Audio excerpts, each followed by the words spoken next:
Një stuhi e fuqishme ka përfshirë pjesë të mëdha të Shteteve të Bashkuara të Amerikës, duke shkaktuar të paktën 7 viktima dhe duke lënë qindra e mijëra familje pa energji elektrike. Shkollat dhe rrugët janë mbyllur, ndërsa fluturimet janë anuluar, pasi shërbimi kombëtar i motit paralajmëron për rreziqe të drejtpërdrejta për jetën e qytetarëve.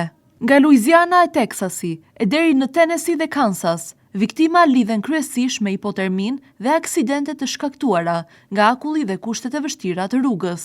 Ndërkohë llogaritet se më shumë se 800.000 familje kanë mbetur pa energji elektrike dhe se mbi 11.000 fluturime janë anuluar në të gjithë vendin.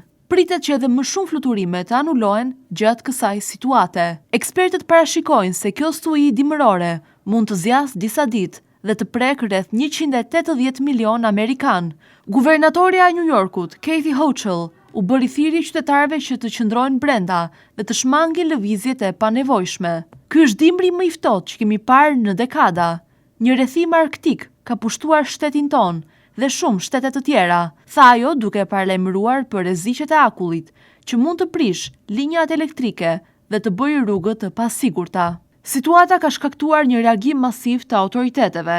Aktualisht Virginia dhe Kentucky po përballen me qindra aksidente rrugore, ndërsa gati gjysma e shteteve kanë shpallur emergjencë. Ekspertët e motit shpjegojnë se stuhia është rezultati i një vorbulle polare, një rrjedhë errave të forta arktike që këtë dimër ka sjellë ajër ekstremisht të ftohtë deri në disa pjesë të jugut të vendit. Temperatura në shtete si Teksasi, Louisiana dhe Tennessee ka rënë 15 deri në 20 gradë në nivelin mesatar sezonal, një fenomen i pazakontë për vendet dhe potencialisht i rrezikshëm.